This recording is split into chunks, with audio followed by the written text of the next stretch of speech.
Welcome back to the Charged Up Show. This interview is brought to you by 519 Sports Online. 519 is a positive promotional platform which brings you highlights and interviews from your favorite teams across the region. Make sure to check out their social media channels on Instagram, Facebook, and Twitter, and be sure to like and subscribe to 519's YouTube channel at youtube.com/519sportsonline. Thank you to Darren and his team for supporting the Charged Up Show. Please welcome to the podcast, Cambridge native, former Cambridge Redhawk, now player for the Guelph Storm, Nolan Forster. How's it going? How's it going, boys? Thanks for having me. Yeah, thanks for coming on. So before we get started, Nate and Keith are going to take you on a speed round, 519 Sports Online speed round. Oh, my. So, Aaron Stevenson, eh? Oh, yeah. We did the same one with our last guest, who will be coming out this week. Yours is next week. So we're going to compare our answers. You got to answer as fast as you can. No hesitation is the first thing that comes to mind.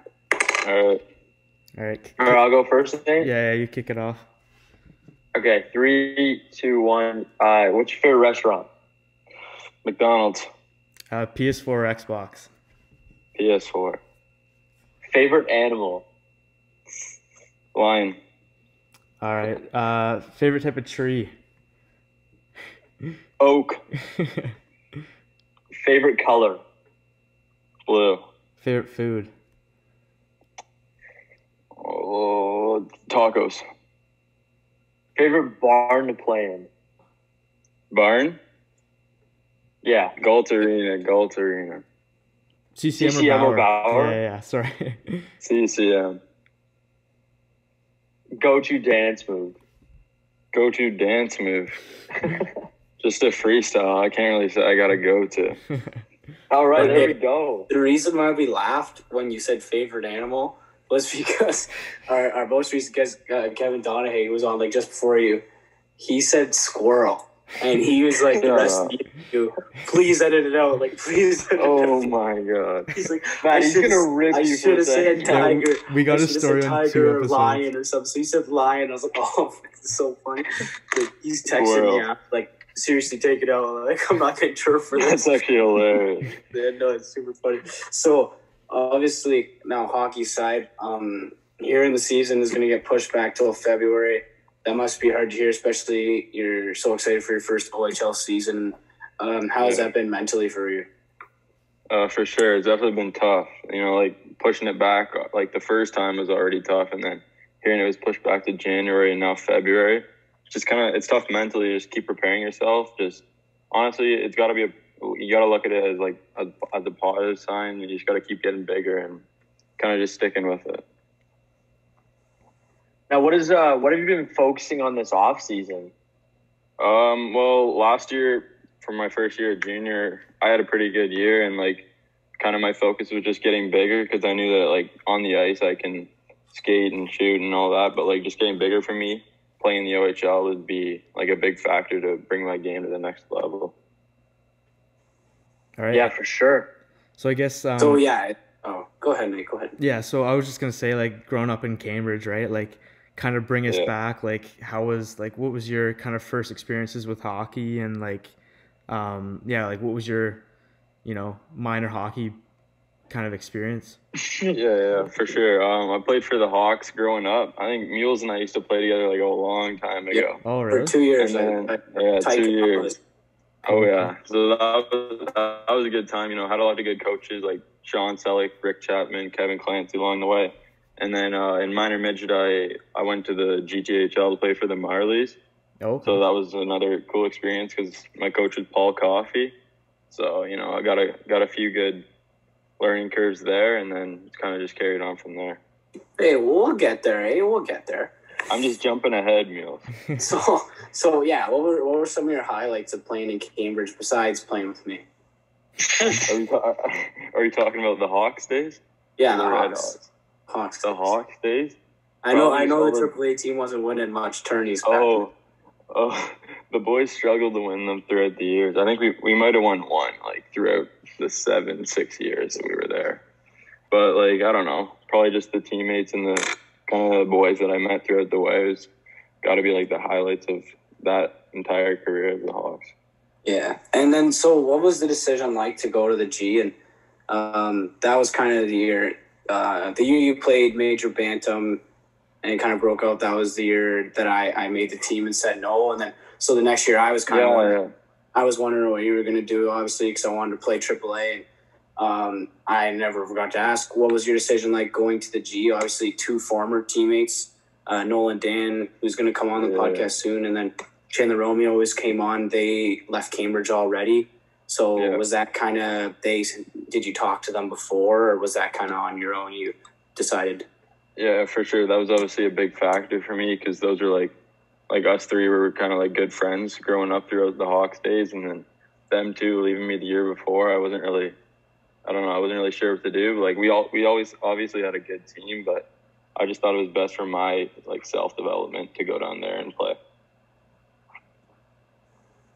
Now, playing on a really good Toronto Marlies team, what's it like?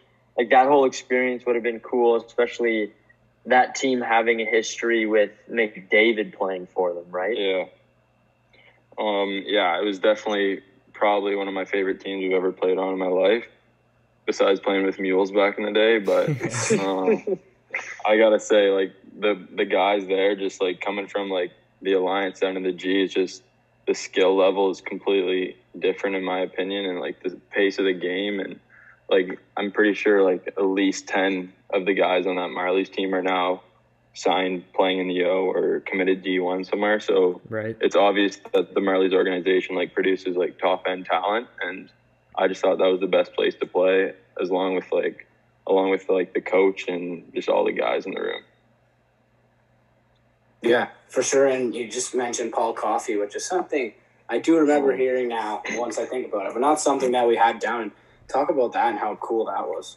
Oh my God, that was amazing. Like, yeah, he was working with Edmonton at the time, and so everyone thought he wasn't going to be around as much, but he might have missed one game and one practice all year. Like, he was always there. He was always just trying to make us better, and he really cared for like the team as much as like player development. As long as like we didn't have any systems, you kind of just went out there and you played the game, and then you came back to the bench, and then he gave you feedback on literally anything, just how to like be a better man aside from hockey, but then also like your skill development. Now, so was his kid playing on the team? Yeah, his kid Christian played on the team. Now, what was your the draft like for you after that? Yeah, so like obviously playing on a really good team, it's tough to like come into like an amazing team and like kind of show up and get the ice time, but I think I did the best that I could, like going down there. And going into the draft day, I was obviously pretty nervous having like talked to some teams, but like you really have no idea until you hear your name called or you see your name called on the screen. But it was always obviously a big relief for me, and an amazing organization, which I ended up with, and hopefully we have a good year there next year. Oh, I believe 7th, 8th, 9th. When did you go? Eighth round. 8th. You put up pretty good points in the G, and was that something where you expecting to go higher and were expecting to go lower? And obviously everyone wants to be higher, and did that kind of motivate you? And maybe you felt like you slipped, and we've had guys who felt the same way. Yeah, definitely. I feel like it kind of motivated me. Like the next year, obviously having like sort of a breakout year with the Red Hawks was good for me, but I think I definitely expected to go a little bit higher than what I did, but obviously playing on such a good team, it's pretty easy to get like lost in the shadows, so to speak. But I mean, I'm where I want to be now, and I'm with a great organization close to home, so there's nothing really else I can ask for. Now, you came back to play Junior B in your hometown. That must have been pretty cool as well. Yeah, for sure.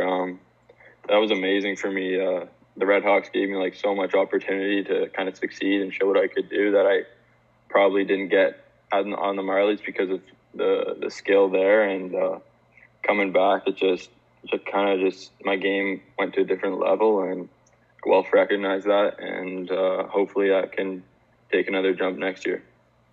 Now, what was the decision like to come back to Cambridge? Obviously, the GHL, the GOJHL is the best junior B league in Canada, but there's also Tier 2, and assuming you had interest in other teams too. So What was it like deciding to come back to Cambridge and play Junior B versus maybe in Toronto or something like that?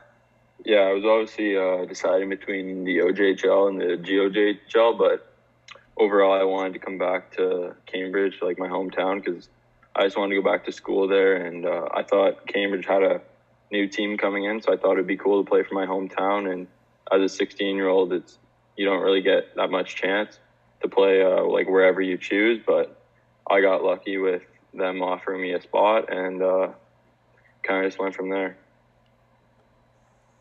We just interviewed Kevin Donnier.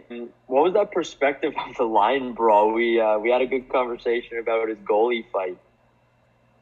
Was he on Kitchener? Yeah, he was on Kitchener. Come on, he's the goalie that had the goalie fight. Yeah. Geezer. Yeah. Oh my God, that was amazing to watch. I think I got a video on my phone still. Oh, are you not playing? No, I was playing, but I still got the videos. Yeah, I remember it. Well, I was on the bench. I wasn't getting into that, but I remember after like the period came down and all the boys came into the room, and there was like 4 of our guys just getting undressed after the brawl. And that's crazy. Geezer was just sitting there like what did he get himself into? But it was fun to watch. Like the fans loved it, obviously. But right, we were talking about it. Geezer just kind of slipped. Like Donnie punched him. Donnie punched him once. He gave him like 5 more after he was down. Yeah, but he only got like 1 punch, and then Geezer is just down. We should get Geezer on the podcast. That would be funny. That would be funny. To get like both sides. We could get him and Donnie in the same one. What did he say about it? Not much. He did say Geezer kind of slipped and just fell. That's funny. But that's funny. That must have been wild. And what do you have to say about Palf not fighting in that? Palf, oh my gosh. Him and Bibbs were going at it. I'm pretty sure he asked Bibbs to go at it, but he didn't want it. You know, Palf being such a big body, not really. He's known around the league for his big body, and he doesn't really mess with anyone. So, what do you accredit to other than getting more opportunity and stuff? Was your breakout year? Was it something that you did in the off season necessarily, or leading up to the season that kind of boosted you for that season? I'd say overall it wasn't like as much physical as it was mentally. Like I think my confidence grew because I got that opportunity on the power play, and I got that opportunity to make mistakes and get back out there the next shift and have a chance to redeem myself. But obviously throughout that summer, I was kind of determined to get bigger and stronger after slipping down a little bit more than I expected. But I mean, I think it was a big confidence thing for me, and just that coach gave me opportunity to make mistakes and learn from them and just continue to grow as a player. So I guess kind of like moving to more current stuff, like just run us through like your mindset or like your experience, like knowing that you were going to sign with Guelph and stuff like that, right? Yeah. So like, you mean like the past 6 months? Yeah. Like when you signed, or like current now, like what's your kind of situation? Yeah. Talk about when you first found out that you were going to sign. When I first found out I was going to sign, I was playing, I think we were in playoffs in Cambridge, and that was obviously exciting for me, and it kind of boosted my game to just have a little bit more swagger out on the ice, and just knowing where I hopefully would be playing next year was obviously a good thing for me. And I mean, I can't say I'm a pretty humble guy, and I'm not like there to brag about it, but like it was definitely an accomplishment for me, and one that I'll carry for the rest of my life. For sure. And kind of last question of the interview, but skating with them now, what are you looking to do with next season, and kind of getting a taste of what it's going to be like? Yeah, skating with them now, it's kind of just like we skate in Guelph, a bunch of the rookies along with Mules, and it's obviously fast-paced, bigger guys, stronger guys, and there's not really as much room for like making mistakes. And I think hopefully next year I can have a good role in the team, and hopefully the coach can give me the opportunity that I had in Cambridge to just continue to grow and redeem from my mistakes if I make them on the ice, and just become a more confident and overall solid player. Absolutely. Yeah, for sure. Thanks so much for coming on, and we'll all watch you and hopefully get you on after the next season, possibly, if we're still going. And we wish you the best of luck going forward. For sure. Yeah, all right. Thanks for having me, boys. Yeah, good meeting you. Good Thank talking. you. Thank you. Nice to meet you.